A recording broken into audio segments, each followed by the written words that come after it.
Hi, I'm Steve, I'm Natalie. and this is Base Reality.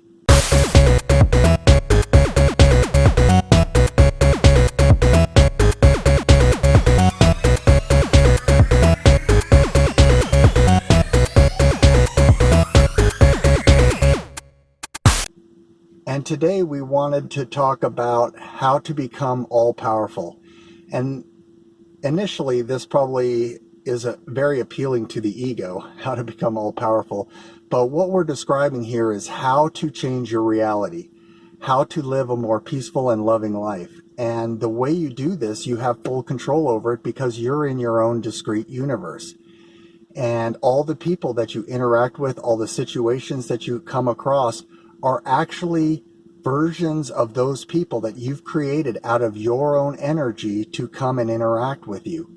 And your local reality is this 360 dimensional sphere that's actually being played on the higher self's mind, that allows you to look like you're walking around in this world that's separate from you, this world that's apart from you, but it's actually you.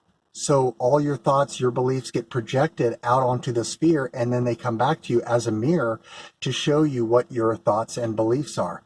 So your local reality, your local experience, as you start to understand it's coming from you, then that starts to give you the power to realize, hey, if I start changing my thoughts and beliefs, I can actually change my world.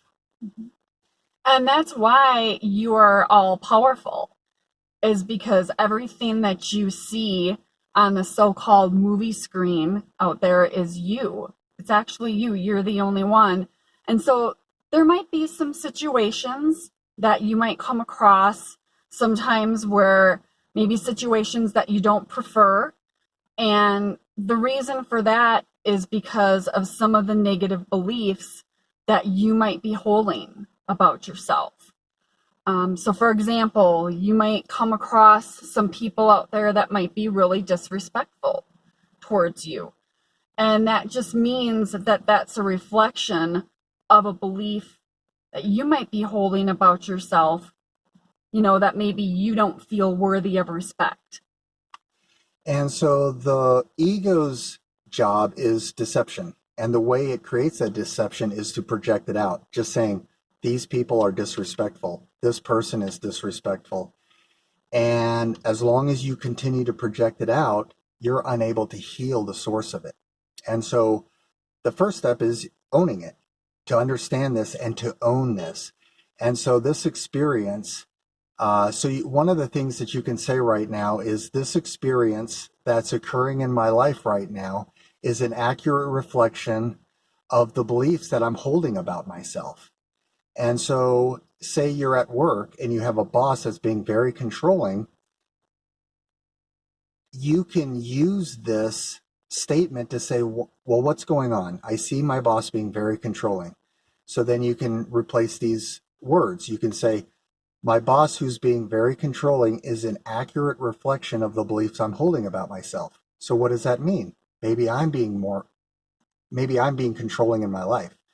Maybe I'm trying to micromanage certain things in my life. And so as you start to own this and start to say, well, maybe let me start looking at some patterns. Let me start looking at some different things in my life.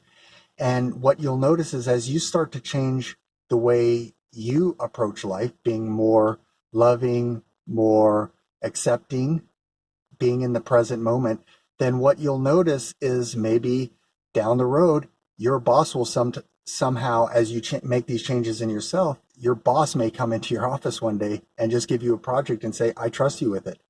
Run with it, do with it what you will. We trust you. And you'll be amazed. You'll be like, oh my gosh, my boss who normally is controlling, and you may still see your boss controlling with others, but with you, because of the changes you made and because they're a reflection of you, you're going to get that different energy. You're going to get that different world. Mm-hmm. So as you go through life, and you're unsure of maybe what the mirror is trying to show you as you run into different situations out there, utilize this statement because it's a very powerful one. So So what would I have to believe about myself in order to manifest this situation? Because remember, we're constantly manifesting out there. Anything that we think about or that we believe about ourselves is happening to us. And that's acceptance and actually owning the situation. And that's how you become powerful, because you're owning that situation. And if you're still unsure of what the mirror is actually trying to show you, what certain situations are trying to show you about yourself, about the beliefs you have about yourself, you might want to journal it out.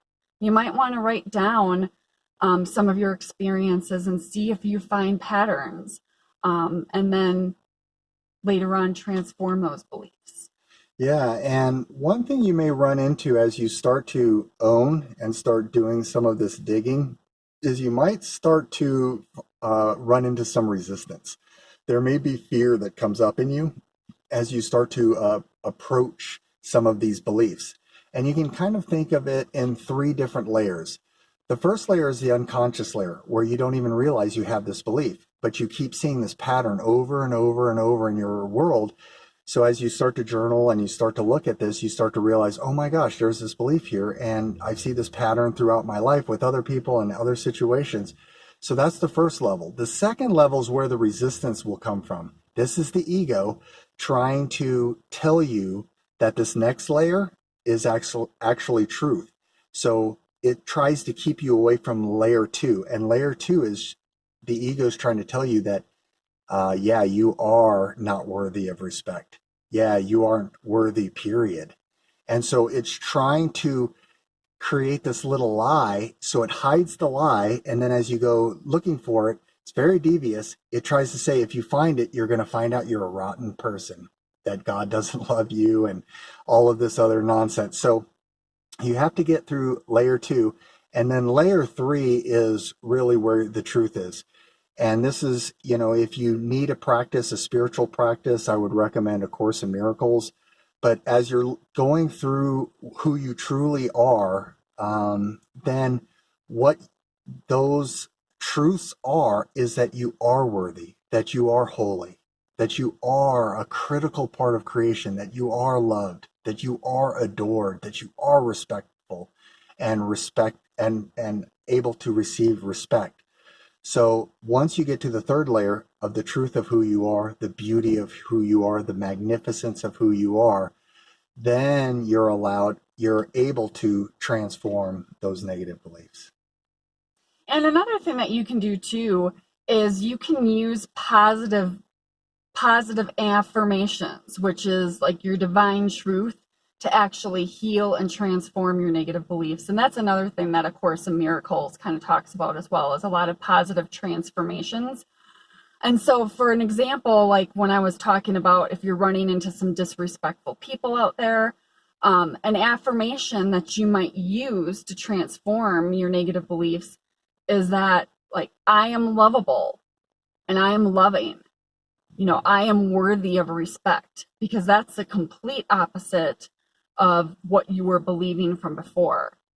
So, and in addition to that affirmation, it's not only saying it, you're actually practicing it as well. So you can say something, but then you can also practice it. Mm-hmm. So for an example, and if you make some mistakes or something during the day, go easy on yourself. Don't be so hard on yourself. Like, oh, how did I manifest that situation? Or, go easy on yourself and think about, what you're applying. And then you're going to be demonstrating that affirmation. You tell yourself those affirmations and you demonstrate it out there, and you're going to see your universe actually changing.